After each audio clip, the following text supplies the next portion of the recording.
안녕하세요. 유독국어입니다. 오늘은 학년별 겨울방학 국어 공부 방법입니다. 이렇게만 해서 방학 동안 역전해 봅시다. 학년별로 영상을 나눠놨으니 급하신 분은 본문 참고해서 자기 학년 영상으로 가주세요. 먼저 N수생 그리고 예비 고3분들입니다. 수능 1년 남았죠? 겨울방학 제대로 안 보내면 역전 못합니다. 특히 국어는 3월 가서 하면 안 돼요. 방학을 제대로 보내야 합니다. 일단 고3분들에게 가장 중요한 건 기출문제입니다. 최소 주 2회 80분 시간 재고 모의고사를 봐보세요. 실전 감각을 지금부터 꾸준히 끌어올리셔야 합니다. 그렇게 기출문제를 보면서 자기가 어떤 영역을 잘하고 어떤 영역을 못하는지 체크하실 줄 알아야 됩니다.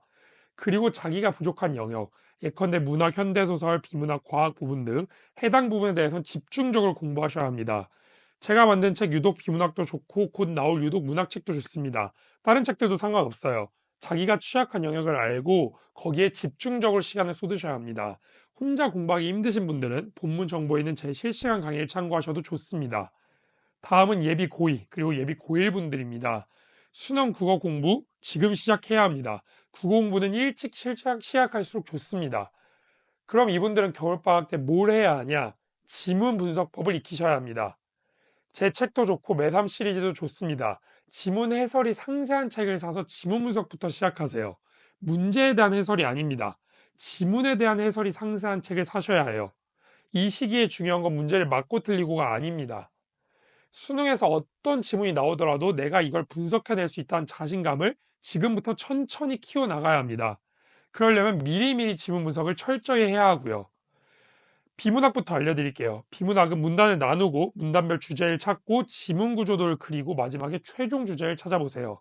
지문 어디에 어떤 정보가 있었는지 머릿속에서 대충 그려져야 합니다. 그게 바로 지문 구조도와 비문학 지문 분석 방법입니다. 문학은 이제 시와 소설이 다릅니다. 시의 경우에는 화자의 정서나 태도가 핵심입니다. 지금 화자가 무슨 기분인지 그리고 무슨 태도인지 찾으셔야 됩니다. 소설은 인물, 사건, 배경입니다. 어떤 인물들이 무슨 배경에서 어떤 사건을 벌이느냐, 이걸 찾으셔야 해요. 이렇게 지문을 분석하고 난 뒤에 해설지에 있는 분석과 내 분석이 일치하는지 찾아보세요. 그리고 일치하지 않다면 왜 일치하지 않는지를 고민해 보세요. 그 다음에 문제 슬쩍 풀어보고 채점해보는 겁니다. 아까도 말했지만 이때는 지문 분석이 중요하지 문제 맞고 틀리고는 지금 전혀 중요하지 않습니다. 다시 정리하면 예비 고2, 예비 고1은 지문 분석입니다. 문제는 고3 올라가서 많이 풀어도 풀립니다. 하지만 지문 분석법은 지금 안 해놓으면 고3 올라가서 못합니다. 더 자세한 지문 분석법은 제 다른 영상들 참고해도 좋고 본문에 있는 실시간 겨울방학 특강 참고하셔도 좋습니다. 다음은 중학생 이하입니다. 딱 두 가지만 기억하세요. 문법과 단어입니다. 우리 영어 공부할 때 문법부터 공부하고 단어부터 외우잖아요. 문법은 언어의 규칙이고 단어는 언어의 재료입니다. 어떤 언어를 잘하려면 규칙을 알고 재료가 많으면 잘할 수밖에 없습니다. 국어 역시 언어입니다. 문법 공부를 기본적으로 하시고 단어 공부를 하세요. 문법 공부는 EBS만 가도 공짜 강의 좋은 게 되게 많습니다. 그리고 단어 공부는 서점에 가서 수능 국어 단어장 이걸 보시면은 아무거나 사서 보셔도 됩니다. 아니면 제가 직접 정리한 전자책 형식의 단어장을 보셔도 돼요. 중요한 건 영어 단어처럼 국어 단어도 외우셔야 하는 겁니다. 그리고 마지막으로 여러분들이 가장 궁금해 하셨을 국어 공부의 궁극적인 치트키를 알려드릴게요. 이거는 학년과 나이를 막론하고 누구나 하시면 좋고 누구든지 하셔야 합니다. 그게 뭐냐? 바로 독서입니다. 아니, 독서라니. 또 너무 뻔한 내용이고 고등학생이라면 책 읽을 시간도 없는데 무슨 독서냐고요? 여기서 말하는 독서는 단지 책만을 의미하는 게 아닙니다. 국어 지문을 많이 읽는 것도 마찬가지고 뉴스, 기사, 블로그, 칼럼 등 흰 배경 위에 검은 글자라면 어떤 것이든 좋습니다.